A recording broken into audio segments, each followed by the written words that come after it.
Fala, meus queridos e minhas queridas, que bom que nós estamos aqui uma vez mais no nosso Novamente Cast. E olha, você já conhece, a gente já conhece o nosso canal, você já assistiu os nossos conteúdos e sabe que aqui a gente só coloca coisa top, né não, Diego?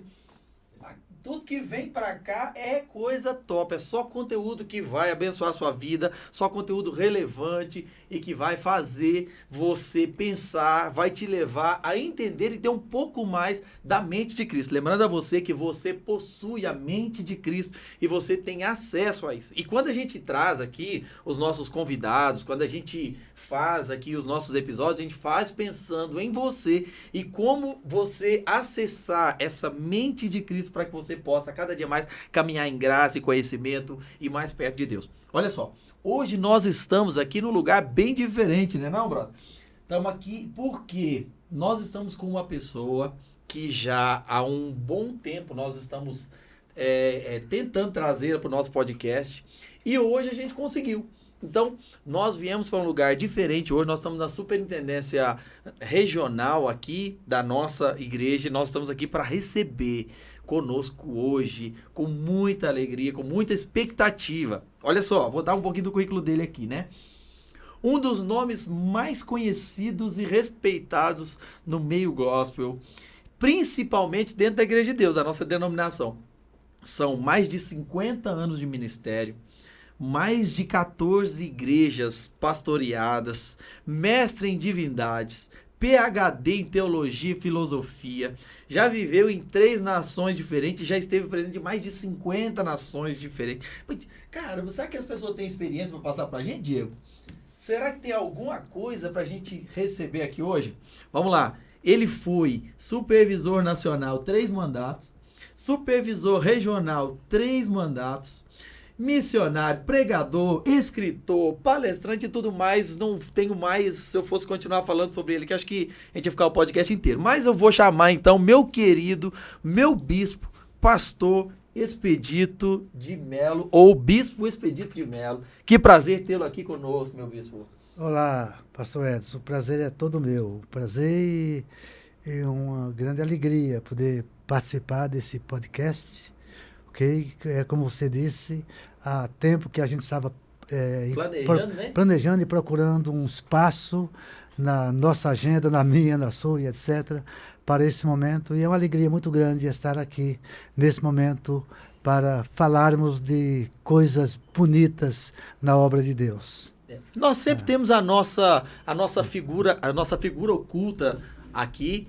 Nosso querido... Olha, não é um cachorro, tá? Não é a figura oculta atrás da criança, que é o cachorro, não. Nosso querido Diego Lima, que está sempre aqui com a gente. Diegão, você sabe o que eu acho interessante na vida do pastor Expedito?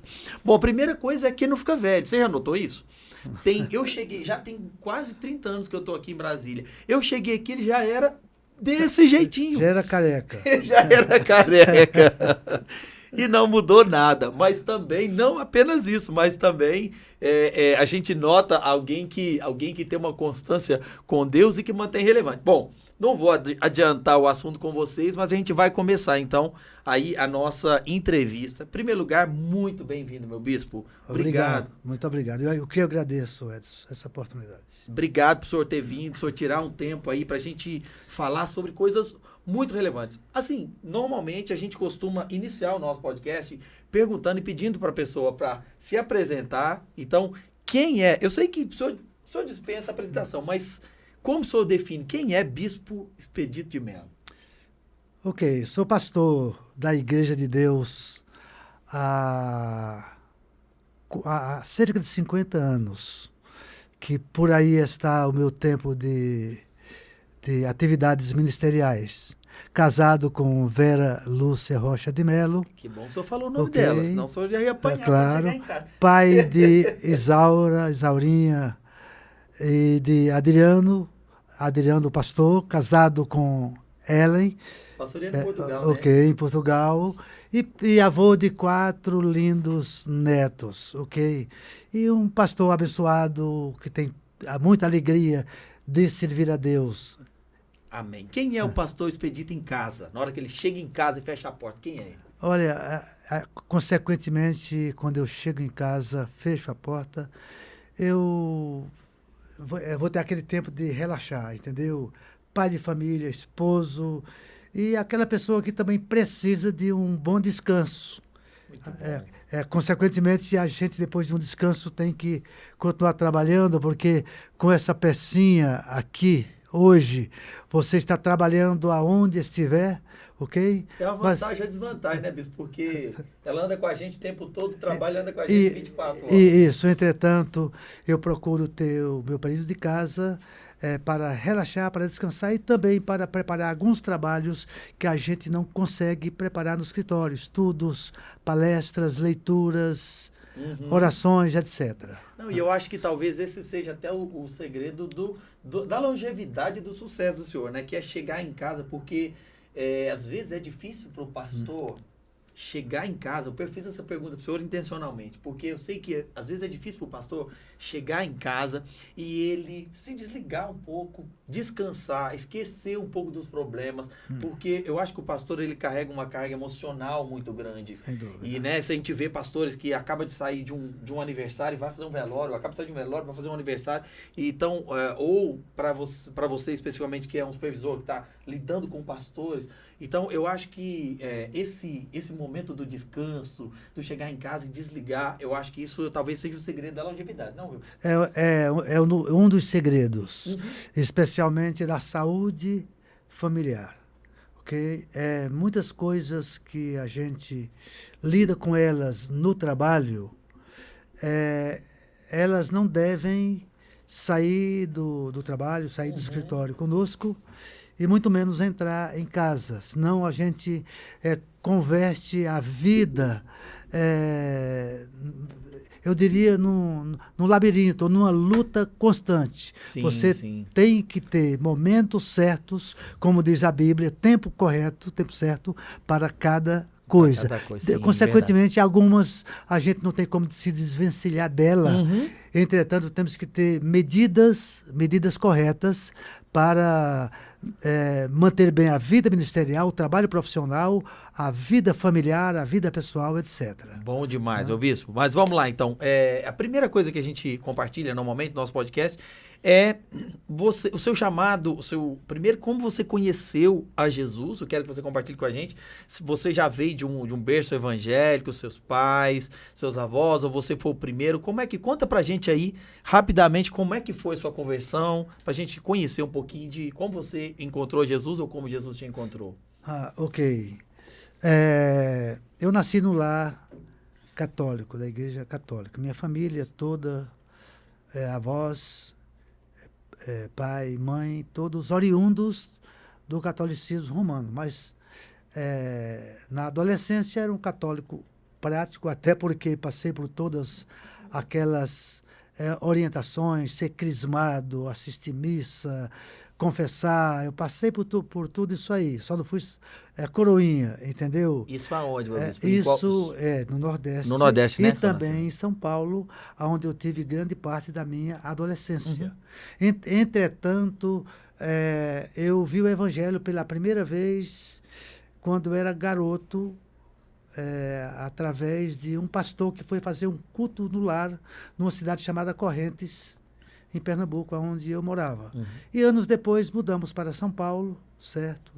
Meu garoto, meus familiares mudaram para São Paulo e aí eu conheci Jesus através de um pregador que tinha pregado para a família da minha esposa a 500 quilômetros de distância. Morávamos na cidade de Mogi das Cruzes, uma cidade da Grande São Paulo, e de repente eu conheci um pregador que havia pregado, chamado José Nogueira Pacheco, pregado para a família da minha esposa em Juiz de Fora, a 500 quilômetros de distância. Ele havia fundado a Igreja de Deus em Juiz de Fora, certo? E por questões ministeriais estava morando em São Paulo e de repente ele chega na minha casa e nas segundas-feiras ele vai lá fazer um culto. Meus pais abriram as portas da casa e através dele eu vi o Evangelho e terminei aceitando a Cristo através da sua pregação e do seu ministério. Glória a Deus, que bênção. Ainda adolescente, aos 16, 17 16 anos. Isso. Que bênção, meu bispo. O senhor já se converteu, então, na Igreja de Deus. Já. Na realidade, na época, quando eu me converti numa igreja chamada Missão Holandesa. Missão Holandesa Pentecostal. Ele era da Igreja de Deus, mas não havia Igreja de Deus. Então, eu me converti numa igreja chamada Missão Holandesa, fui batizado por um missionário holandês, Jacques Briand, ok? E um ano depois, com a Igreja de Deus estabelecida, o missionário volta para a Holanda, entendeu? Aí eu ingresso na Igreja de Deus. Ah, que bênção. Bom demais, meu bispo. É muito bom saber. E como Deus te encontrou, como você foi encontrado, ou como você encontrou a Jesus. Muito bom. Logo depois disso, como é que foi o seu chamado ministerial? Só compartilhando o que a gente falou, o senhor já pastoreou mais de 14, em torno de 14 igrejas, né? Além de todo o histórico que a gente já compartilhou do senhor aqui, mas o senhor é um pastor muito convicto. Eu acho que quando eu olho, eu vejo alguém que tem um chamado acima de tudo e que ama fazer, entrega o coração e a vida pelo que faz. Então isso expressa muito bem. Como é que foi esse chamado ministerial do senhor, assim? Edson, logo na minha conversão, a impressão que eu tenho é que a vocação ministerial veio embutida na minha conversão. Porque logo que eu me decidi a servir a Cristo, com 3 meses eu fui consagrado diácono. Uhum. Naquela época havia uma carência, uma necessidade muito grande de obreiros. Uhum. Então, com pouco preparo, eu já fui consagrado ao diaconado, e mesmo jovem, ainda saindo da adolescência, eu fui consagrado diácono e já comecei a pregar. Não sabia nem o que era ser pastor, ser missionário, mas já queria comunicar o evangelho, e comecei na minha casa, pregando para minha mãe, pregando para meus parentes, para os meus amigos, etc. Então, logo, imediatamente, eu senti a vocação e o desejo de me preparar para pregar. Até porque eu, sem preparo, eu pregava e não sei o que é que eu pregava. Mas pregava, eu ouvia uma pregação e tentava reproduzi-la, repeti-la, nem sabia o que era plágio, entendeu? Sim, mas sim. Já estava aí no caminho logo no início da minha conversão. Eu acho que a gente fala muito aqui no nosso podcast sobre essa questão de identificar uma necessidade e se tornar uma resposta para essa necessidade. Sim. Acho que naquela época a igreja tinha uma necessidade muito grande, né? E o senhor foi, mesmo sem muito preparo, mas o senhor já entrou nesse lugar ali, como Isaías, dizendo, eis-me aqui, e Deus começa então, a levar o senhor, a chama da vocação, ela ardia em meu coração. Cada hino, cada mensagem que eu ouvia, tudo me colocava em direção ao ministério. O que exatamente não sabia nem como, mas tudo me colocava nessa direção. Foi o eis-me aqui, né? Dizendo, estava disposto àquilo que Deus direcionasse. Inclusive, 2, 3 anos depois, atuando na minha igreja como diretor de jovens e tal, eu já fui para o seminário. Nessa época, eu já trabalhava numa indústria japonesa chamada Cromação Nico, na cidade de Mogi das Cruzes, é uma das cidades industriais de São Paulo. Então, até algumas más línguas aqui perguntando se nessa época já tinha inventado tecnologia. Já tinha inventado jato, ferro, tudo isso. Então as más línguas falando. Pois é. Aqui. Mas meu bispo, e o senhor já gostava antes? O senhor já gostava o senhor já era comunicador antes de se converter? Ou o senhor já gostava de lidar com pessoas? Ou isso tudo se manifestou na conversão? Eu gostava, mas eu era tímido. Até hoje eu me considero uma pessoa tímida. Mas eu era tímido. E possivelmente tinha muitos complexos que foram curados na minha trajetória ministerial. Alguns a gente ainda tem, algumas timidezes ainda tem, mas eu tinha muitos complexos naturais da adolescência. Claro. E em que ano foi que o senhor foi consagrado a pastor? Eu ingressei no Instituto Bíblico em 1972 e me graduei em 73. Instituto Bíblico era o curso que chamava Seminário Menor, curso médio em Teologia. O IBID, em Goiânia, era um dos 4, 5 institutos bíblicos mais conhecidos no Brasil. Não era a época dos seminários, era a época dos institutos bíblicos. Né? Então, em 73, me graduei, 2 anos depois, e fui ser copastor de um cidadão de 84 anos chamado José Malaquias, no bairro do Itaim Paulista, na cidade de São Paulo. São Paulo. Então, fui ser copastor dele. Você começou pastoreando lá, então. Isso. Eu ainda jovem, de jovem adolescência, e sendo copastor de um cidadão de 84 anos. Uau. E aí tive lições que o seminário não me ensinou. Imagino que sim, imagino que sim. E é interessante, pastor, porque assim, o senhor está no ministério há 50 anos. E se a gente pensar no evangelho durante 50 anos, o pessoal pensa que eu tenho um pouco mais de 30, eu tenho um pouquinho a mais do que isso. De igreja, né, eu tenho 44 anos dentro da igreja. Então, nesses 44 anos, eu sempre fui muito crítico, eu sempre tive uma análise muito crítica de como a gente constrói igreja. E assim, eu acredito que nesse período, ou assim, desde que o senhor começou ali como co-pastor até hoje, o senhor deve ter identificado algumas eras da igreja e temporadas, né, formas de fazer igreja. Naquele tempo era muito diferente de hoje. Como é que o senhor, nessa época, como é que o senhor lidava com essa diferença? Por exemplo, o senhor era um pastor jovem, né, lidando com o senhor um co-pastor jovem, lidando com um pastor de 84 anos. Como é que o senhor lidava com isso? Na realidade, pastor Edson, talvez pela minha formação de instituto bíblico, pela minha origem familiar, uma família tradicional, que respeitava os idosos, entendeu? Para mim não havia esse abismo geracional, não havia, entendeu? Vários dos meus amigos eram pessoas mais idosas, também me relacionava com crianças, com adolescentes, da mesma forma, eu não tive grande impacto, consequentemente havia uma grande diferença nos conhecimentos bíblicos e teológicos, porque esse pastor, que eu era co-pastor dele, ele havia aprendido a ler na Bíblia. Ou era um autodidata, era um homem preparado, mas aprendeu a ler na Bíblia e era um autodidata. E, consequentemente, quando você aprende sozinho, algumas questões não são corrigidas. Sim. Certo? Então, eu não tive esse impacto de trabalhar com ele. Na realidade, eu era um co-pastor dele, pela faixa etária dele, pelas funções dele, que ele também era distrital. Eu praticamente cuidava da igreja local e ele cuidava do distrito. Sim. Só que eu não fazia nada sem consultar a ele e nunca tivemos problema, nem maior nem menor, nunca tivemos problema. Sim. Não, isso é muito interessante porque até um dos assuntos que a gente vai tratar aqui, depois eu quero tratar com você um pouco sobre sucessão ministerial ou paternidade ministerial. Porque a gente nota que muitas vezes o jovem tem dificuldade de entender, um pastor jovem tem dificuldade de entender um pastor mais velho, ou às vezes o pastor mais velho de entender o pastor mais jovem.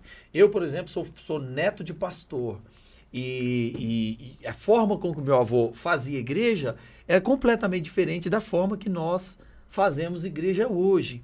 Embora ele dava o melhor dele naquela época e quem faz hoje dá o melhor dele. Sem dúvida. Mas então, às vezes existe um abismo entre esses dois lugares e eu acho que é muito importante a gente pensar sobre como os pais podem proteger os filhos ao mesmo tempo que prepará-los para essas novas temporadas, falando de questões ministeriais. Bom, mas eu quero tratar algo com o senhor aqui, que eu acho que assim, quando a gente olha, o senhor tem algumas... E se fosse possível, eu gostaria de falar um pouquinho sobre isso. Não, vamos falar sobre isso então. Paternidade espiritual e ministerial. Isso, porque essa questão de conflitos de gerações, ela é muito observada hoje em algumas igrejas, e aqui eu aproveito essa oportunidade para tentar deixar um conselho, talvez um conselho, entendeu? Até porque eu frequento diversas igrejas, em virtude da minha função, sou membro de uma igreja, mas tenho que ir em várias, onde vou pregar e etc. E às vezes a gente encontra jovens metidos num gueto, idosos num gueto, aonde o jovem vai caminhando no corredor da igreja ou na igreja, ele não enxerga ninguém, a não ser pessoas da sua faixa etária. Uhum. Absolutamente ninguém. Então, o conflito de geração aí é muito grande. É só que essa interação que os pais fazem e a própria igreja deve fazer é indispensável. Inclusive, em algumas igrejas, os trabalhos de jovens, é difícil um adulto assistir e amanhã ou depois os jovens vão ter dificuldade para assistir um culto no domingo por causa desse distanciamento. Sim, claro que sim. os jovens têm que ter o seu espaço, o seu trabalho, o seu ambiente, entretanto tem que haver uma interação para que, na medida do possível, seja diminuído esse conflito geracional tão evidente na nossa atualidade. É interessante, pastor, eu gosto de um escritor que chama Ben Lipscher. Ele escreveu um livro chamado Jesus Culture. E nesse livro ele traz uma reflexão que eu acho muito legal. Eu acho que eu já trouxe ela alguma vez em algum podcast desse. Ele fala sobre Moisés e Josué. 2 gerações representadas. Moisés representado a geração já mais idosa. E Josué a geração mais jovem, ali no meio do deserto. Naquele momento que eles chegam naquela batalha em que Moisés vai para cima do monte e Moisés fica com as mãos levantadas, enquanto Josué vai para a batalha e Josué está com a espada na mão. Então, naquele momento ali, representavam 2 gerações. Gerações do cajado, que era a geração de Moisés, que era a geração que levantava a mão e abençoava a geração de Josué, que estava lá na batalha. E enquanto, uma coisa interessante é porque enquanto Moisés está com a mão levantada, Josué prevalece. E Isso. quando Moisés abaixava a mão, Josué perdia. Então, eu vejo muitas vezes, pastor, que a gente precisa levar isso para as nossas igrejas e trazer esse alinhamento entre as 2 gerações, as gerações mais velhas com as gerações mais novas, entendendo que a geração mais nova precisa da autoridade da geração mais velha e a geração mais velha precisa da força da geração Sem dúvida, mais nova, sem né? dúvida. Eu acho que esse é um casamento aí que a gente precisa... É um casamento que hoje nós observamos que passa por um divórcio no mundo todo. Aham. São os mais jovens querendo suplantar os mais idosos, dizendo que não há mais espaço para eles, e os mais idosos querem suplantar os mais jovens, entendeu? Sim. Chamando a experiência como o ápice da sabedoria e etc. Aham. Entretanto, tanto a experiência pode ser uma armadilha, como também a falta dela, uma armadilha que Sim, pode levar verdade. um carro a capotar. Né? O jovem ele tem muita velocidade, mas ele não tem a experiência, né, a Isso. expertise, né? Então tem que Talvez encontrar um caminho, Uhum. para conciliar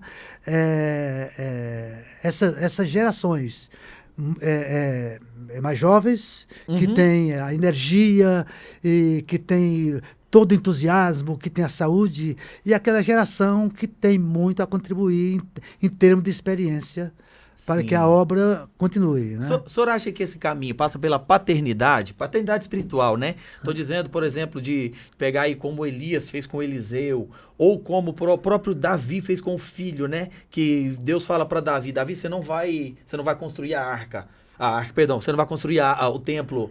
E aí Davi, em vez de ficar chateado, mas eu não vou construir o templo, não, seu filho que vai construir.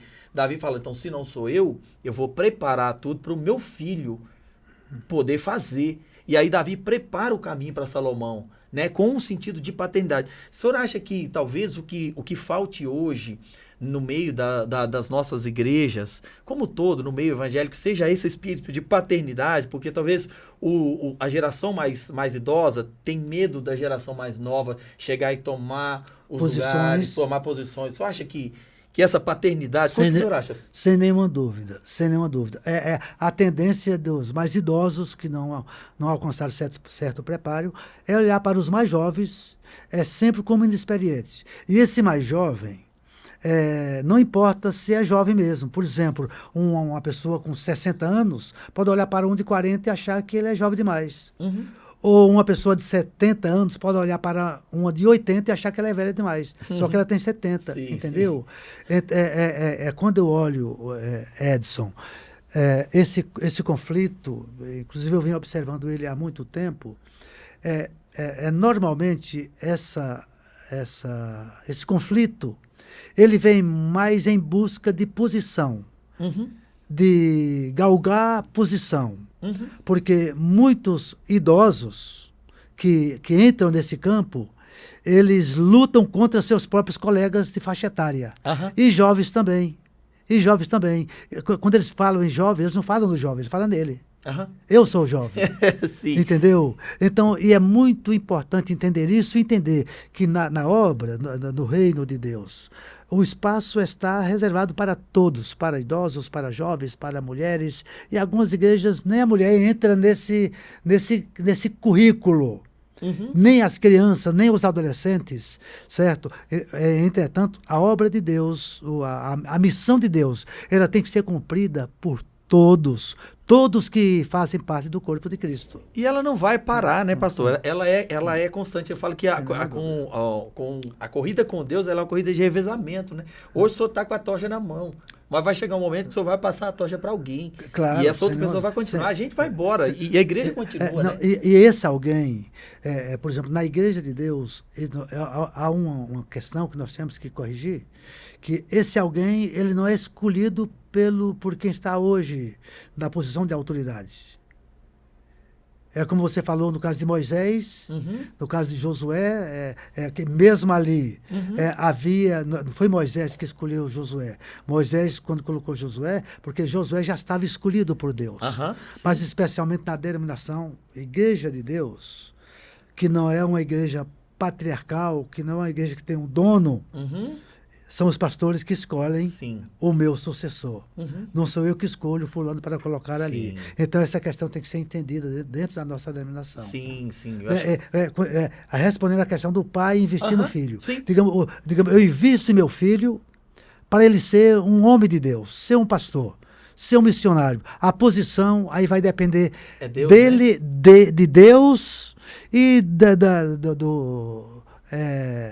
do entendimento que aqueles que vão elegê-lo Uhum. terão. Sim, É. sim, com certeza. Eu acho interessante porque, por exemplo, uma das coisas que eu noto, existe uma diferença entre a geração de Davi e a geração de Saul.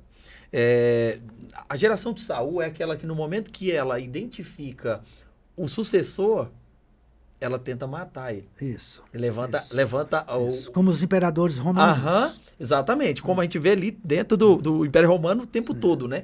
Todas as vezes que via alguém como a possibilidade de um sucessor, ela levanta uma lança e tenta matar. E não somente, às vezes, o sucessor, mas aqueles que estão ao lado que podem ocupar a sua posição. Sim, exatamente. Por isso que quando eu falo sobre paternidade, e eu acho que o senhor falou algo que é interessante, que é o papel do pai não é entregar uma função para o filho. O papel do pai é entregar um caráter para o filho, para que ele esteja pronto. Prepará-lo para a vida e para ser melhor do que ele. Exatamente. Então, eu acho que quando a gente fala de paternidade, e aí nem falando de pais e filhos físicos, falando de pais e filhos espirituais. E ministeriais. Eu vejo, meu bispo, e aí vamos até deixar uma dica para os nossos pastores, né? Principalmente aqueles pastores que Deus tem entregado uma autoridade, né? Qual é o caso do senhor e diversos outros.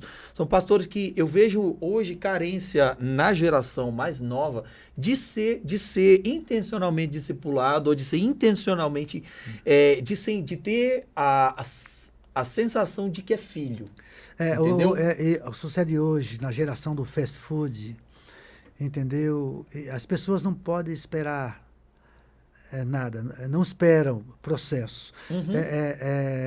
Todos os processos são muito importantes para bons resultados. É verdade. Porque, então, muitos hoje, dado a correria do tempo, não querem se submeter a processos, a chegar numa escada e ir degrau por degrau. Já querem chegar no outro degrau sem passar por nenhum processo. Isso tem sido um mal tremendo, até porque durante essa época, muitos se auto-sabotam. Muitos praticam a autossabotagem. Uhum. Queimam o seu filme quando poderiam ter uma vida promissora mais à frente, mas não querem passar por aquela questão escolar, né? Da criança, do beabá e etc. lamentavelmente, nós vemos isso hoje de uma maneira muito mais exacerbada. Eu acho que fruto, inclusive, meu bispo, da filosofia do mundo hoje mesmo, dessa coisa da coisa rápida, né? Do resultado rápido, de ter que entregar o melhor, de ser a melhor versão de si. Então, toda essa rapidez, as pessoas querem um fruto muito rápido. Eu estava falando outro dia, e numa pregação, eu falando que os melhores frutos não são aqueles que amadurecem rápido, né? Mas aqueles que levam tempo para amadurecer, eles ficam mais doces, mais suaves. Os diversos cursos de coaching têm contribuído para isso. E muitos deles têm substituído o discipulado cristão. O verdadeiro discipulado. Que vai tirando você de um estágio e colocando em outros. Aos poucos, você vai sedimentando seu caráter, sua personalidade, seus conhecimentos, suas experiências, entendeu? Mas os programas de coach, que é um tipo de carbureto. Carbureto é um material químico que você coloca para amadurecer a banana. Cava um buraco, coloca a banana lá entre as palhas, com o carbureto, com 2 ou 3 dias ela amadurece. Está amarelinha, entendeu? E muitas pessoas, através de programas de coaching profissional, sistêmico, passam por isso aí, entretanto, chegam lá, mas aonde está o caráter? Aonde está a sustentabilidade? Por isso, muitos, na mesma velocidade que sobe, em certas posições, isso não é só na igreja, não. Sim. Isso é na sociedade em geral, isso é no governo. Entendeu? Muitos, inclusive, há-se dito que muitos que pregam contra posições totalitárias e ditatoriais, quando chegam no poder, são mais ditadores do que aqueles contra os quais eles pregavam. É verdade. Porque não passaram pelos devidos processos. Sim, tem uma frase que eu gosto muito que diz que o talento, ele te leva, mas só o caráter te mantém. Sem nenhuma dúvida. Então, eu vejo quando estou falando sobre essa rapidez, essa necessidade de resultados rápidos, muitas vezes ela te leva rápido a chegar no lugar que você está almejando. Mas só o caráter... Se você não tiver caráter da maneira que você subiu, ou então você fica lá se sustentando, como nós vemos em muitos segmentos governamentais. Isso, um dos maiores retratos que nós temos, isso está na nossa política nacional. Sim. E se sustenta de forma artificial, né? Sustentando de forma artificial, né? Que é aquela banana bonita, bem amarelinha, mas você vai comer, não tem sabor. Sem nenhuma dúvida. Porque eu vejo exatamente isso, que o caráter, ele é transformado no dia a dia, né? Jesus chama a gente, Jesus fala assim, ó, aquele que quiser vir após mim, negue-se a si mesmo, toma a sua cruz, siga-me. Eu era muito afoito, assim, né? Eu sempre fui uma pessoa que gosta de resultados rápidos, sou sanguíneo, né? E como sanguíneo, gosto muito de decidir as coisas muito rápidas. E eu me lembro que eu ficava orando, Jesus, eu quero te conhecer, eu quero estar mais próximo do Senhor, eu quero saber mais. E um dia Jesus falou no meu coração algo profundo. Falei, você quer me conhecer? Então caminha comigo. Mas não dá, Deus, para ser só um dia, tipo assim, só revelar tudo uma vez. É dia após dia. Então, né, o discipulado, ele é dia após dia. A maturidade, ela vem no período, na longevidade. Isso não são os ataques. Há um dito muito popular que a angu de um dia não engorda cachorro. Ok? Transmitindo isso para a nossa vida, não são os ataques de oração, de espiritualidade, que fazem um crente maduro. É uma vida constante, uma vida permanente, uma vida disciplinada. Vão formar a ele. É interessantíssimo isso, pastor. E até porque Jesus fala que ao que vencer, né? Ele fala de uma longevidade, de permanecer. Isso, sem nenhuma né? Assim, então, eu acho que e a gente já está entrando no tema que eu quero trazer com o senhor, é como manter, né, essa longevidade, relevância espiritual, relevância ministerial. O senhor que está aí há 50 anos... Mas é interessante porque Jesus fala com a gente sobre isso, sobre permanecer, né? Porque, assim, é muito fácil começar bem.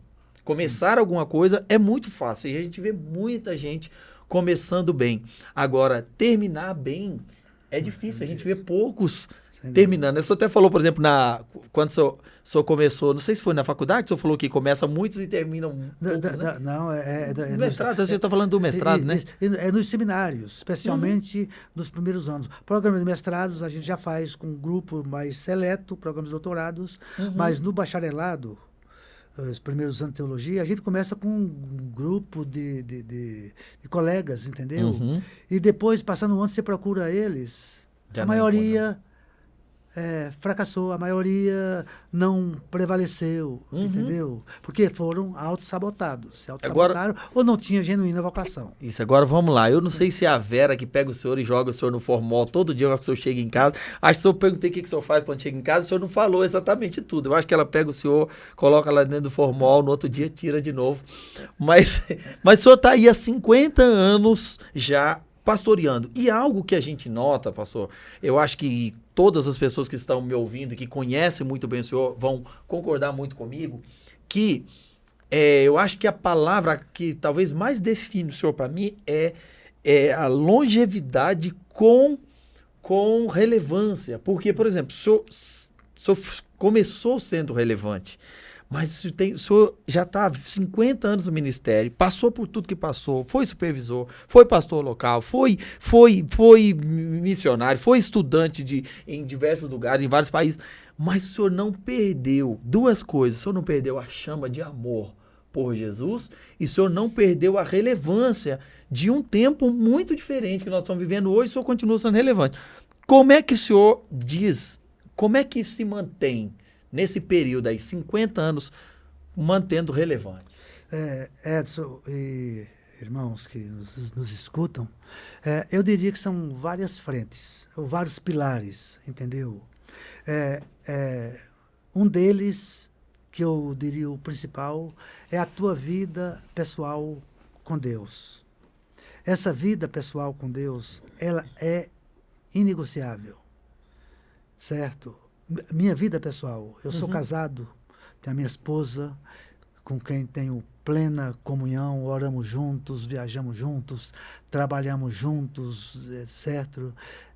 Temos a nossa vida com Deus juntos, mas eu tenho a minha vida com Deus privada. Eu, pessoalmente, com Deus. E isso desde os meus primeiros anos de estudo, de vida cristã e no seminário.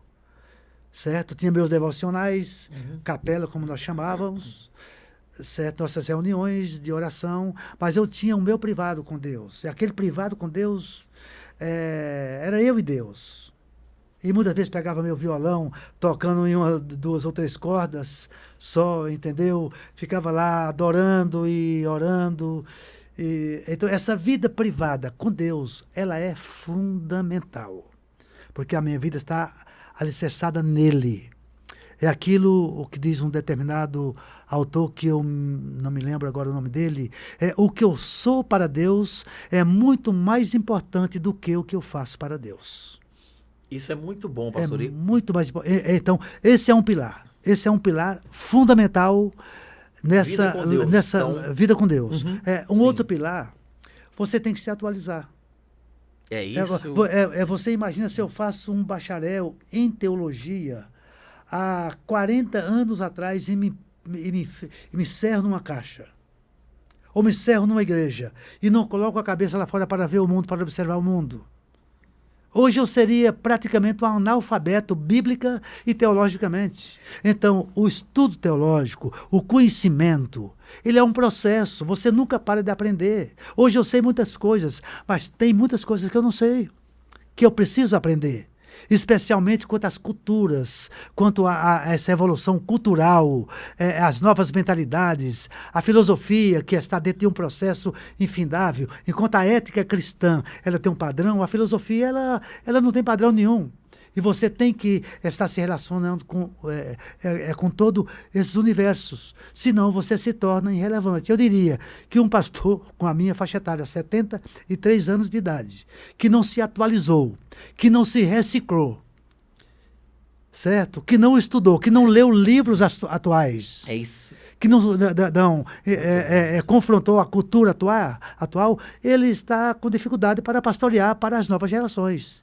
Ele tem que vir se atualizando. E eu dou graças a Deus que todo esse tempo o meu último doutorado, por exemplo, eu terminei há pouquinhos anos. E até hoje Inclusive, estou querendo fazer um pós-doutorado em alguma área, porque a gente não pode parar. Uhum. A gente nota muito, pastor, hoje, que muitos pastores estão tendo dificuldade de comunicação com a nova geração, dificuldade de entender. E parece que depois da pandemia isso ficou mais claro, mais nítido. Parece que na pandemia a gente teve uma mudança de estação no mundo. E a gente nota hoje, sou como supervisor, tem muito mais esse dado do que eu, mas a gente nota uma quantidade muito grande de pastores desanimados, pastores frustrados, porque não conseguem comunicar com a geração mais nova, porque não conseguem entender o formato de igreja que essa geração mais nova está buscando. E eu queria que o senhor desse aí 5, sendo bem prático assim, 5 dicas que o senhor dá para a pessoa se manter atualizada e relevante nesse tempo atual. Algumas delas, Edson. O senhor falou de leitura, o senhor falou de tempo de Deus, leitura... Leitura de coisas atuais, estudos formais que vão te atualizando, relacionamento, entendeu? Por exemplo, você tem que ouvir o que é que os jovens pensam. O pastor tem que ouvir quais são os sonhos dos jovens, o que é que eles pensam sobre determinados temas, determinados assuntos. E o pastor tem caminhos para descobrir isso na igreja. Uhum. Em reunião com jovens, entendeu? Ver seus sonhos, as suas preocupações, suas inquietações, as mulheres, os jovens, inclusive as crianças. Uhum. Nós vivemos na era cibernética que as crianças estão, os jovens com especialidades, crianças muito ligados à comunicação, o que é uma situação difícil para os mais idosos. Sim. Então ele tem que se atualizar, entendeu? E procurar abrir mão de preconceitos. Preconceito tem muitas coisas que pastores da minha faixa etária, se dependesse dele, ele não colocaria na igreja. Uhum. Entretanto, eu pergunto, que pecado tem isso na igreja? Uhum.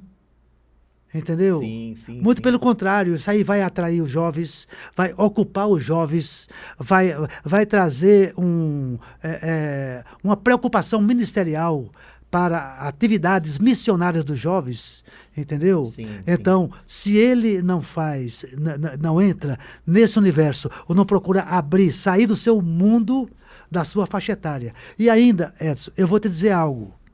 Existem jovens com a cabeça de um homem com 80 anos. É verdade. No ministério. É verdade, sim. Tem muitos jovens, eu com 73 anos, tem jovens que eu tenho que falar com ele, meu filho, meu irmão, você precisa olhar um pouquinho de lado, abrir um pouquinho. Talvez porque aprenderam com os seus pais ou porque...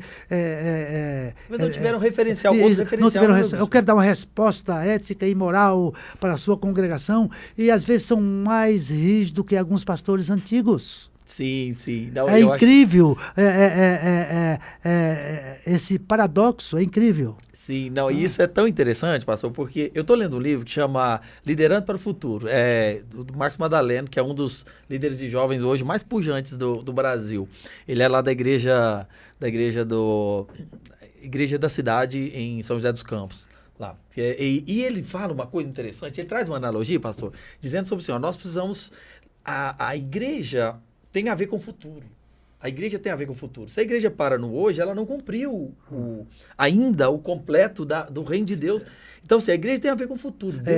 Na realidade, ela tem que viver entre paradigmas. Sim. O que significa isso? Nós trabalhamos dentro de um paradigma. Sim. Ok? Sim. Entretanto, os paradigmas, eles vão mudando. Sim. E nós temos que ter conhecimentos bíblicos para que nossos paradigmas mudem, se transformem, mas não saiam da orientação bíblica. Sim. Isso aí é uma arte. E aí, uma coisa interessante que ele diz lá, que eu acho bem interessante, é falando sobre quando Samuel vai na casa de Jessé para poder ungir o novo rei, que era o futuro de Israel. Né? Davi seria o futuro de Israel. Então Samuel chega na casa de Jessé e ele manda reunir a família de Jessé. Então reúne os irmãos e eles começam ali, vão fazer uma reunião para tratar do futuro, mas o futuro não estava naquela reunião. E Samuel, por ouvir a Deus, Samuel entende, opa, peraí, tá faltando alguma coisa. Jessé, não tem mais alguém Ah, tem o meu outro filho que está lá. Então manda chamar, porque aquele menino, Davi, representava o futuro. Então, às vezes, o que eu vejo, meu bispo, que a gente tem tentado muitas vezes discutir, falar sobre o futuro, mas a gente não tem trazido o futuro para a Isso, mesa com a gente. isso. Quando eu coloco a palavra entre paradigmas, é que nós estamos com paradigmas mais de olho, Uhum, entendeu? Então, porque o que acontece? As mudanças não podem nos surpreender. uhum. Nós temos que liderar as mudanças. Verdade. Temos que administrar as mudanças. Elas são inevitáveis. Uhum, E nós temos que aprender a liderar, não resisti-las, uhum. nem aceitando elas sem nenhum filtro, mas liderar, administrar essas mudanças, que são os paradigmas que acabei de falar. Sim. Quando eu vejo, por exemplo, o Adriano e a Ellen, né, que é o seu filho que está lá, né, pastor Adriano, que está lá em Portugal, plantando a igreja lá em Almerim, a Ellen, que é minha irmã, e me chama muita atenção, já comentei isso com o senhor, mas me chama muita atenção no formato de igreja que eles estão plantando.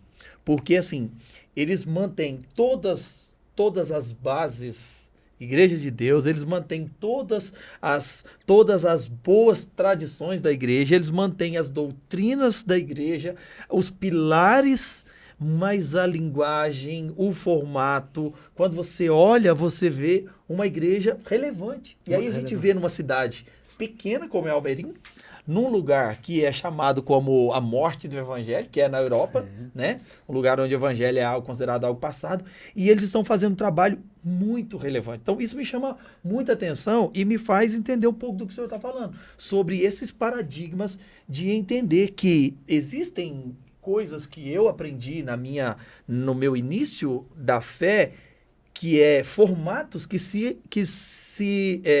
eram para aquele momento, mas que Deus tem trazido coisas novas. E quando eu vejo uma pessoa como o senhor, eu falo muito sobre isso, porque tem mais de 50 anos, o senhor continua se atualizando. Isso é um exemplo para nós e para nós, pastores, para que o nosso ministério também seja longe. Sem dúvida, sem dúvida.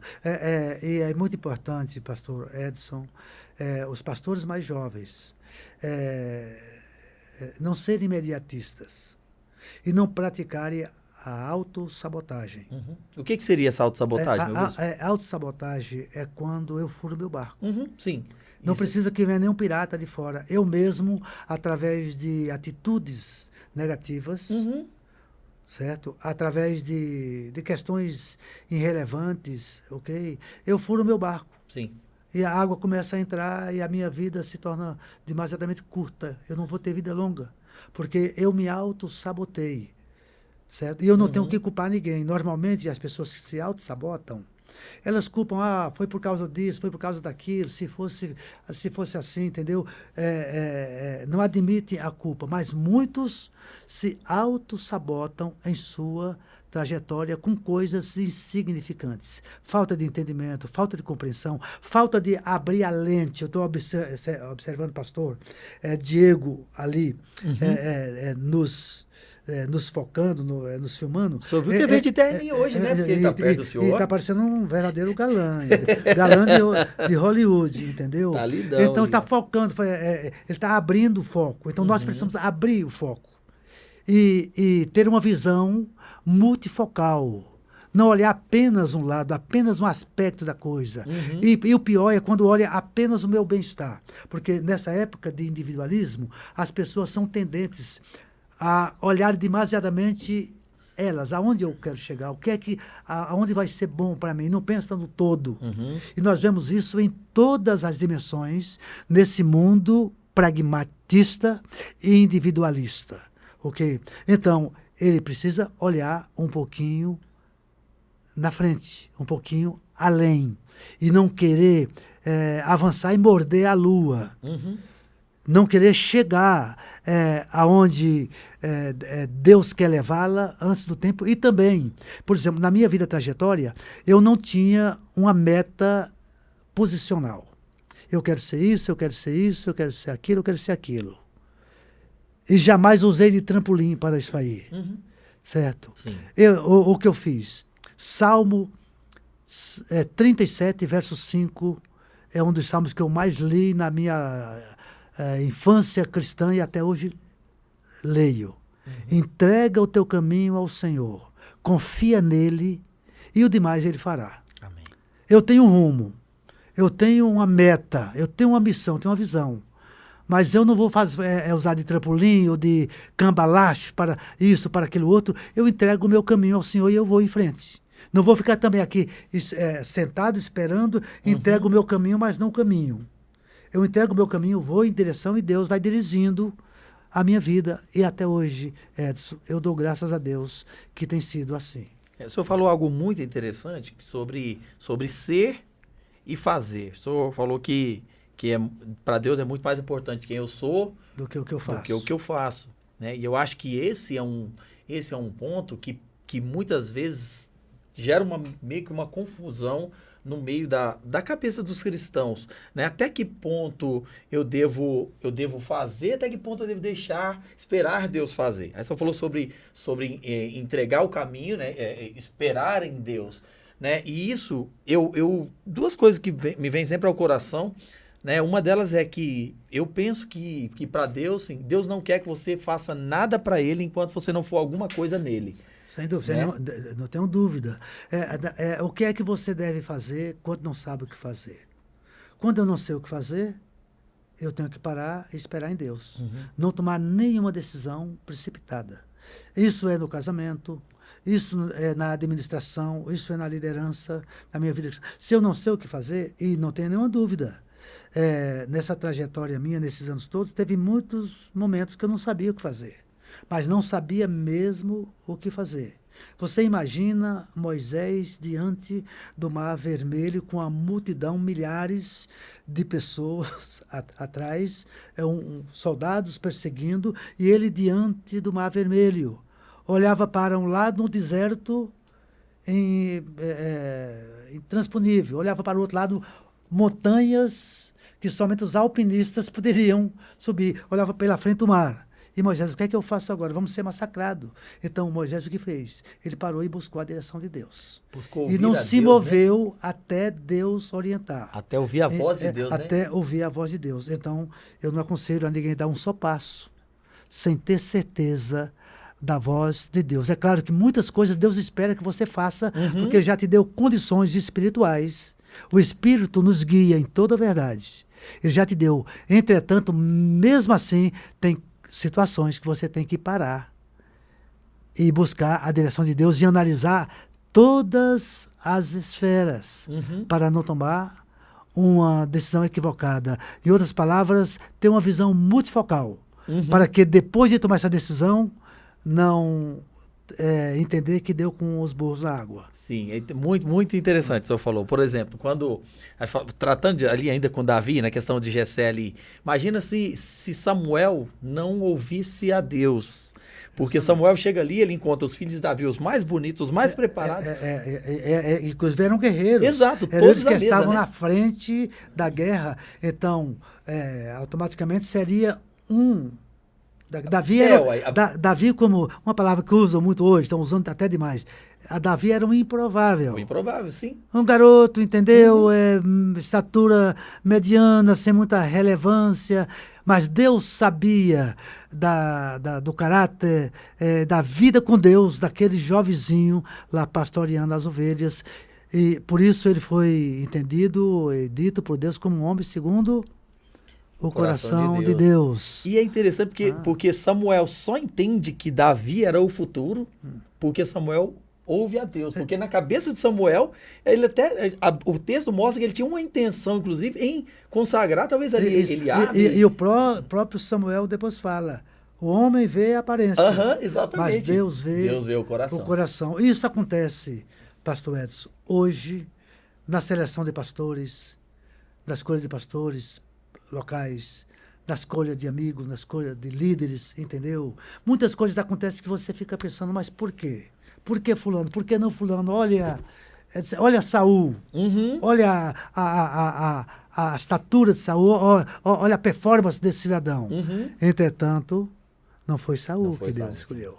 Então, é muito importante observar isso porque todos esses fatos bíblicos, eles não estão aí por mero acaso. Sim, Eles sim. estão como também, mesmo sendo reais, tendo acontecido, eles estão como modelos para nós, para a nossa caminhada da fé, nossa caminhada cristã. Então, o senhor acredita que ouvir a Deus talvez seja o maior segredo para alguém se manter relevante no Ouvir a ministério? Deus, parar e ouvir a Deus. Parar e ouvir a Deus. E a igreja de hoje precisa parar e ouvir a Deus. Não ouvir a profetisa fulano, o profeta fulano, às vezes... Até porque se você for ouvir tudo que vem pela internet, pela televisão, pelas ondas sonoras do rádio, pelos podcasts, se você for ouvir tudo, você não sabe para onde ir. Aham, Sobretudo, você tem que ouvir tudo isso e ouvir o Espírito, e a partir de ouvir o Espírito, reter o que é bom. Sim, eu ouvi um pastor contando que ele estudou em um seminário que o Rousseau Shedd lecionava. E eles tinham Eu tive a oportunidade de participar de muitas palestras com o Dr. Rousseau Shedd, quando era diretor da FATED em Goiânia, convidá-lo para dar palestras, para pregar por várias vezes, ficar hospedado em minha casa, Dr. Rousseau Shedd. Sim, e aí disse que tinha uma sala de oração lá nesse seminário. E aí eles iam para orar, então tinha um tempo que eles iam para orar, e ele disse que um dia estava lá orando, e o Rousseau Shedd chegou e se ajoelhou do lado de onde ele estava, e ele falou que chamou a atenção dele, porque ele ficou lá mais de 1 hora, e a oração dele era assim: sim, Deus. Sim, Deus. Sim, Deus. Sim, Deus. Sim, Deus. Levantou e foi embora. E ele ficou, gente, o que ele estava escutando que eu não estava escutando? Porque às vezes a gente é tão afoito, até na forma de a gente lidar com Deus, porque a gente não para ouvir a Deus, a gente quer só falar, fazer e não para ouvir. E ouvir falsas profecias ou mensagens equivocadas, entendeu? E se dirigir por elas sem saber se essa é a vontade de Deus. Sim, por isso Paulo, escrevendo aos Romanos, fala que nós devemos procurar descobrir qual é a boa, perfeita e agradável vontade de Deus para as nossas vidas. Isso é um segredo, um segredo, especialmente hoje, diante de tantas vozes. Como ouvir, né? No meio de tantas vozes, como ouvir a voz de Deus? Você acha que alguém que tem experiência suficiente com Deus, por exemplo, é interessante, né? Eu sou criado em fazenda, e quando, por exemplo, quando um pastor ali, né, um retireiro que tira leite, quando ele vai retirar ali o leite, ele vai escolhendo vaca por vaca para entrar no brete ali para tirar o leite, né? E aí ele chama pelo nome. Então, eu estava esses dias para trás numa fazenda do parente da minha esposa, e tem lá umas 200 vacas que tiram leite. E ele chama pelo nome, o nome da vaca. E ela vem. E às vezes está aqui muito barulho. Tem barulho da máquina que retira o leite, barulho de bezerro, barulho de outras vacas. Mas ela escuta a voz e vem. Eu acho que talvez o que nos falta, ou que muitas vezes a gente não consegue ouvir a voz de Deus, porque a gente, no meio de todos esses barulhos, a gente não conheceu a voz de Deus o suficiente para ouvir a voz dele e conseguir saber quem é ele que tá falando. Tem que haver sensibilidade espiritual. Sensibilidade. E você sabe quando Deus está falando com você. É verdade. E ele fala através de tantas circunstâncias. Mas você sabe. Às vezes ninguém sabe. Entretanto, as pessoas não costumam, normalmente, a maioria não costuma ouvir a voz de Deus. Entendeu? Mas se nós parássemos para ouvirmos a voz de Deus, como seria bom, como seria melhor. Que bênção, pastor, que o senhor está compartilhando. Então, essa longevidade aí, ministerial, forma de manter então, relevante. O senhor estava falando sobre 5 pontos práticos aqui, então, vamos lá. O senhor falou de vida com Deus é fundamental. Leitura, né? Leitura de bons livros. Leituras. O senhor falou de olhar, né? Da cultura em volta, né? Você tem que se manter estudando, ouvindo, porque o aluno, ele continua ouvindo pessoas. Por exemplo, quando eu fui fazer, eu já tinha feito um curso de mestrado no Seminário Batista Nacional do Recife,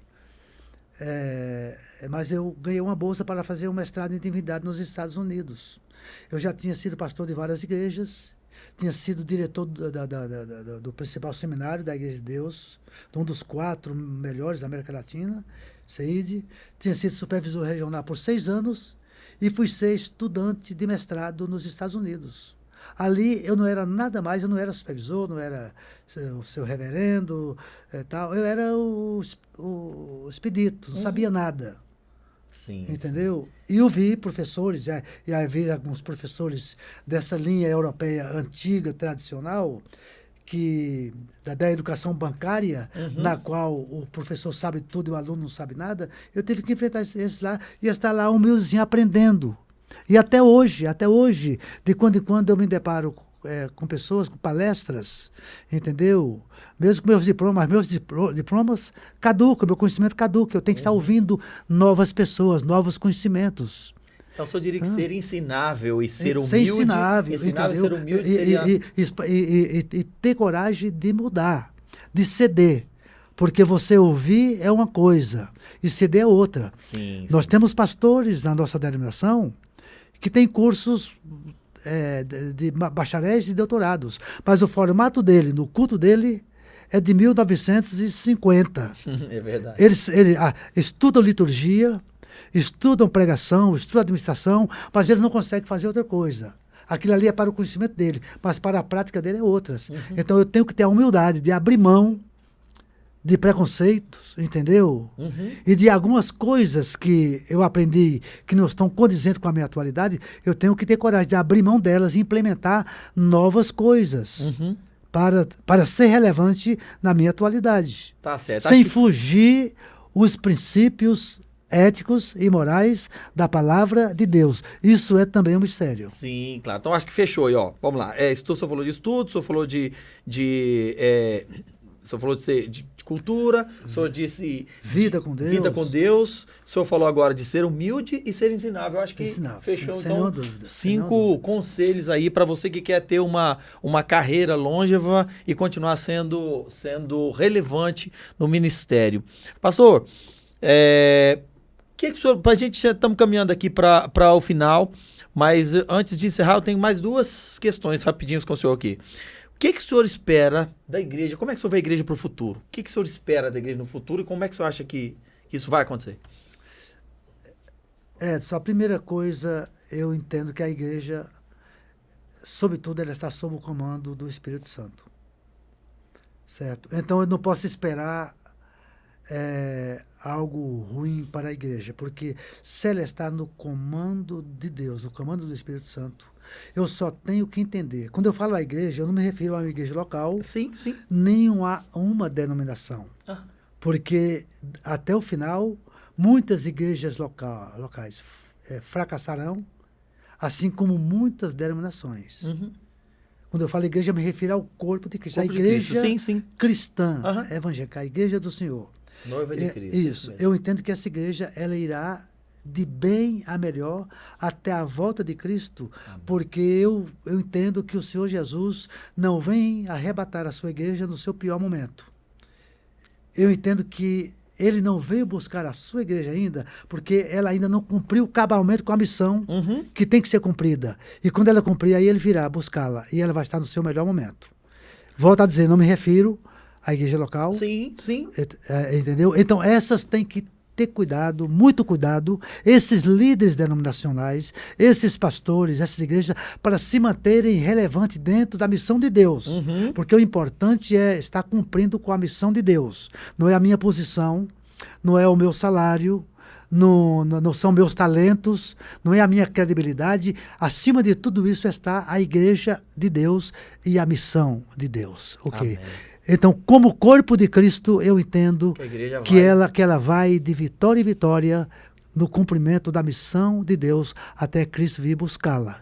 Sabe algo interessante que o senhor falou? Vou puxar um gancho aqui do que o senhor falou. E aí vou deixar o spoiler aí, né, Diego, do nosso próximo tema que a gente vai tratar aqui com o Bispo Edito. Aí nós vamos tratar de futuro, vamos falar de Apocalipse, de futuro da igreja. Bom, mas puxar um gancho aqui no que o senhor falou, sobre que a igreja, o senhor acredita que Jesus vem buscar a igreja no melhor momento dela. Até porque a Bíblia fala que ele vem buscar uma noiva sem mácula nem ruga. Fala de uma noiva. Ele não vai buscar uma noiva fragmentada, machucada, arretada, arrebentada, vai ficar uma noiva bonita, linda, ao exemplo de Isaac, quando recebeu a sua noiva. E isso é interessante, pastor, porque isso influencia. Inclusive, esse pensamento, ele influencia na forma da gente fazer igreja. Porque eu vejo eu cresci numa linha teológica assembleiana, né? Meus avós eram pastores da Assembleia de Deus.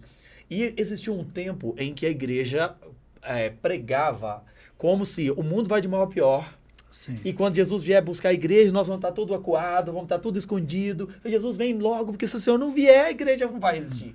Então, tem muitas vezes, a gente, de uma certa forma, a gente acaba transmitindo isso na forma de fazer igreja. Claro. Pensando que não, a igreja não precisa acompanhar a tendência cultural, a igreja não precisa estar atualizada, porque Jesus vai vir buscar e vai tirar a igreja do mundo. Esse pensamento que o senhor colocou, eu acho que ele é muito importante, porque assim, como conciliar exatamente essa coisa de que o mundo, a Bíblia diz que o mundo jaz no maligno. Cada vez o pecado, a maldade vem se alastrando. Mas a igreja não pode seguir essa tendência. Não, veja só, essa antítese. Existe uma linha teológica, escatológica, que diz que nós vivemos a época da Laodiceia. Esse é um tipo de dispensacionalismo com o qual eu tenho minhas dificuldades para aceitar e para entender. Eu não creio que nós vivemos. Eu entendo que as 7 igrejas da Ásia Menor, inclusive não eram só 7, existiam muitas igrejas, mas aquelas igrejas, elas foram escolhidas no Apocalipse, porque elas tinham características, problemas, algumas dificuldades que nós encontramos em qualquer época da igreja.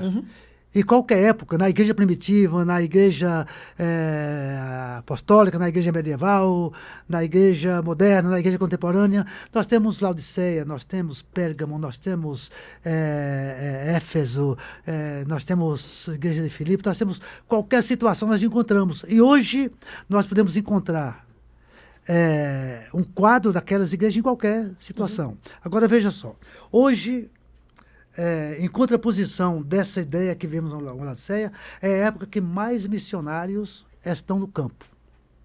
É a época que mais as pessoas leem a Bíblia. É a época que mais se prega o Evangelho. Inclusive, nunca foi pregado o Evangelho como é pregado, especialmente depois da pandemia. Onde as redes sociais, pastores que nunca usaram, não sabem nem o que significa um podcast, não sabem o que significa uma live, não sabem o que significa uma rede social, entendeu? Estão nelas. E é a época que mais o evangelho é pregado.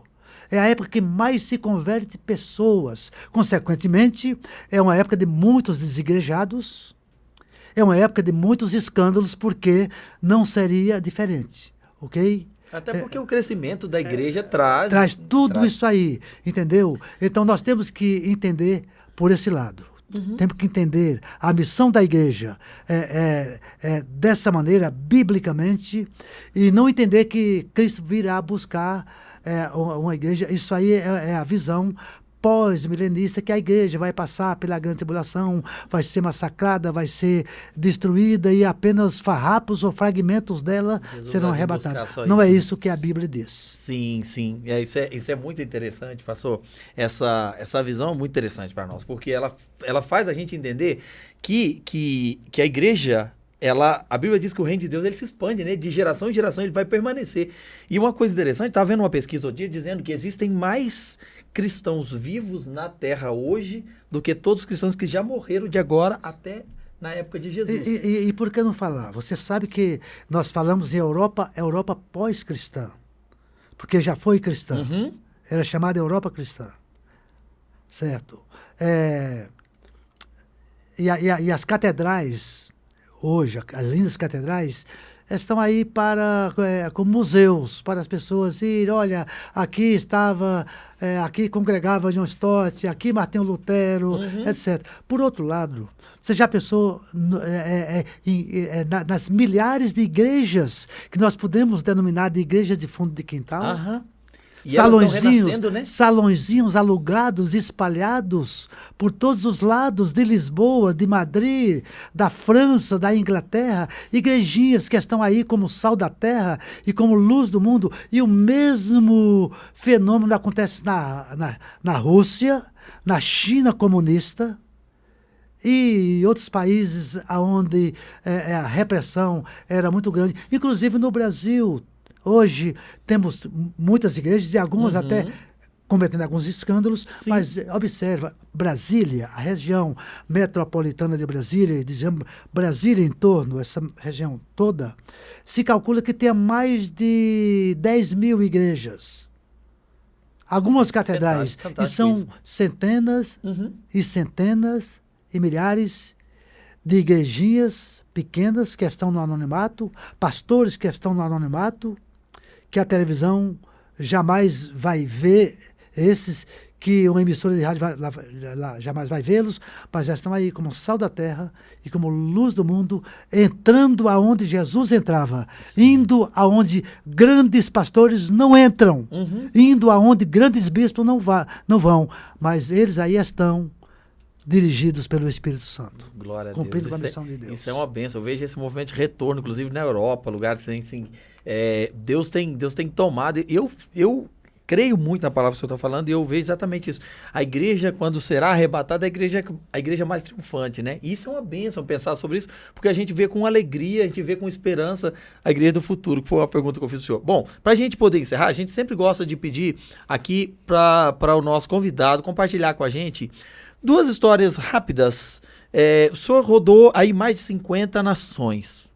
Falando de evangelho, o que mais chocou o senhor? No qual país o senhor ficou mais chocado com o evangelho, com o que Deus está fazendo? Acho que o senhor teve a oportunidade de passar na China. O senhor passou na China? Foi na... Mas o senhor teve no Oriente Médio, alguns lugares, né? Eu tive na Ásia, na África, Pois é, sim. no Oriente Médio, na Europa, em todos os Mas qual país, assim, o que mais chocou o senhor, o que mais impactou o senhor? Foi Portugal. Portugal? Você diz no sentido negativo. Pode ser, não. Sim, Uma história sim. pode ser negativo ou positivo. Mas vamos lá. Então, falando sobre Portugal, Ok. o senhor teve em Portugal o quê? 3 anos? O senhor foi? 2 anos em Portugal. Na realidade, a frieza do povo europeu, eu digo não só Portugal, porque Portugal é um retrato do que acontece na Europa toda, especialmente nos países que eram países cristãos, países da Igreja Católica, como a Itália, como a França, como Portugal, como Espanha, etc. Mas você vê a frieza da nação, não de alguns cristãos, mas da nação, com o evangelho. Secularismo exacerbado, secularismo, o número de ateus grande e crescendo exageradamente, entendeu? Pelos escândalos que sucederam pela própria região vigente há anos, entendeu? Negativamente, isso aí me chocou muito e eu passei a entender que tem que haver a igreja evangélica tem que fazer o que a Adriana está fazendo com a Ellen e outros estão fazendo para levar o evangelho. Tem que rebentar, quebrar esses paradigmas antigos, desafiar a igreja, trazer novas perspectivas para que a igreja avance. Vou fazer uma pergunta para o senhor. O senhor esteve na Europa, o senhor viu o evangelho, o senhor pastoreou na Europa. O senhor acredita que essa frieza espiritual, esse pós-cristianismo que vive a Europa hoje, seja fruto de que a igreja se tornou tão religiosa que ela não conseguiu transmitir mais o Espírito Santo e por isso o evangelho morreu naqueles lugares? Em parte. Mas eu diria que os escândalos. Os escândalos produzidos pelo catolicismo romano. Os escândalos da Santa Inquisição. Os escândalos da compra de títulos eclesiásticos. Os escândalos das santas indulgências. Ok? Os escândalos produzidos por uma igreja estatal, como era a igreja romana, trouxeram o liberalismo teológico, trouxeram a incredulidade, trouxeram o ateísmo que a gente vê hoje e vamos dizer, o menosprezo pela religiosidade, pela religião que predomina hoje na Europa, necessitando que pessoas saiam da América Latina, de países onde temos grande número de evangélicos, para reevangelizar os europeus. Sim, isso aí sim. é algo que realmente me toca muito. Maravilha, meu bispo. Bom, uma última pergunta e nós estamos encerrando com essa pergunta aqui, ó. Qual conselho o senhor daria hoje para aqueles pastores que estão começando, ou para aqueles que são vocacionados para o ministério, que entende? Qual conselho que o senhor dá, como eles começarem ou como se manterem, né, e chegarem, alcançarem em Deus lugares, como posições como o senhor alcançou? Não venderem a sua dignidade.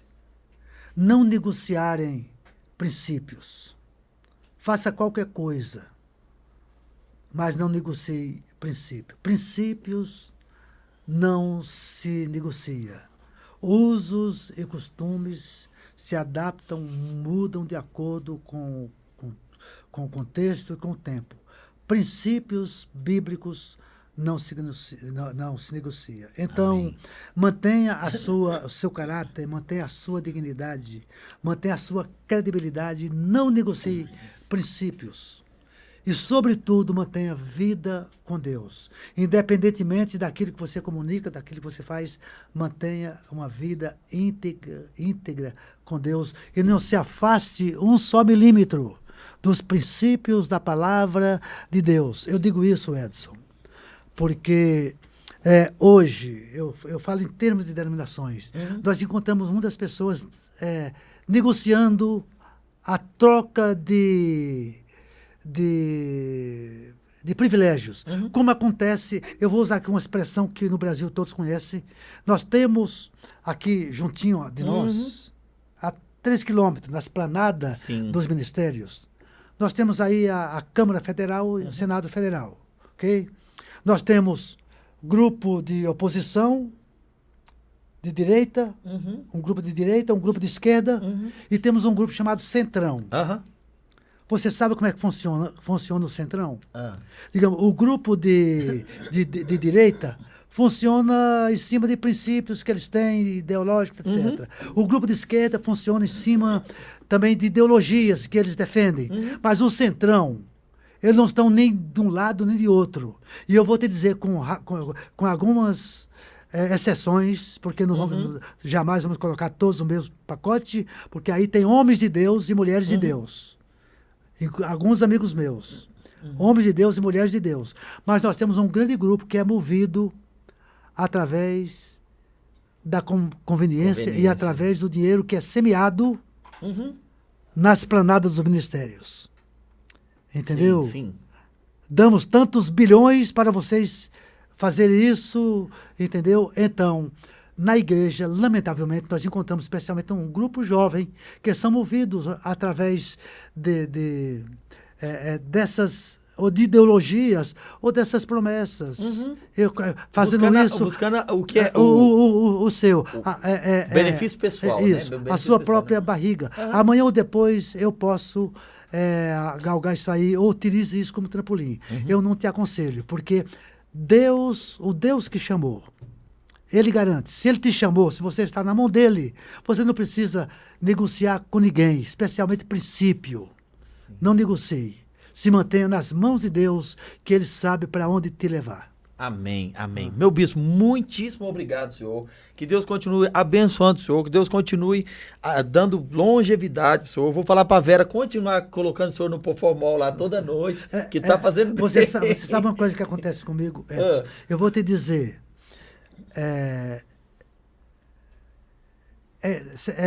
Seria normal, depois de tantos anos de ministério, você ter acumulado dores, mágoas, inimizades, etc.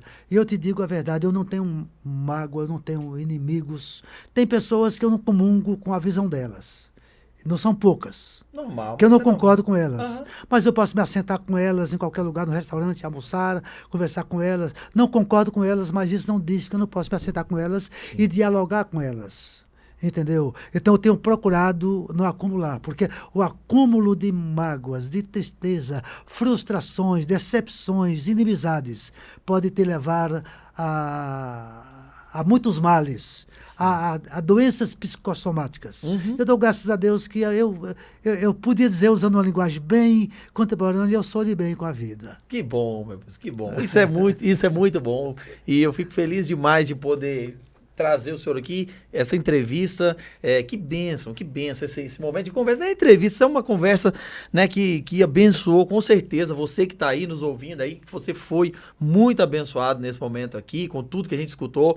Eu acho que dispensa comentários, nosso bispo dispensa comentários, né, sobre a relevância daquilo que ele compartilhou, mas que a gente possa a cada dia crescer em Deus, entendendo que nós precisamos sim renovar a nossa mente, assim como o apóstolo Paulo nos fala, né, não vos conformeis com esse mundo, mas transformai pela renovação da nossa mente. E eu acho que todas essas palavras, aquilo que a gente compartilhou hoje aqui, traz para nós, meu bispo, uma renovação da mente, para que a gente possa entender o que Deus está fazendo, o que Deus quer fazer, e que a gente possa continuar sendo relevante e que o reino de Deus, acima de tudo, seja edificado através das nossas vidas. Eu quero te agradecer, você que esteve conosco aqui durante esse tempo, que Deus abençoe a sua vida, e lembrando a você que você tem a mente de Cristo, acesso à mente de Cristo, então você pode viver a partir disso. Espero te ver aí nos próximos episódios, lembrando que você que não segue a gente ainda, vai lá e começa a seguir o nosso canal, compartilhe com alguém, ativa o sininho para você também receber todas as vezes que tiver alguma atualização,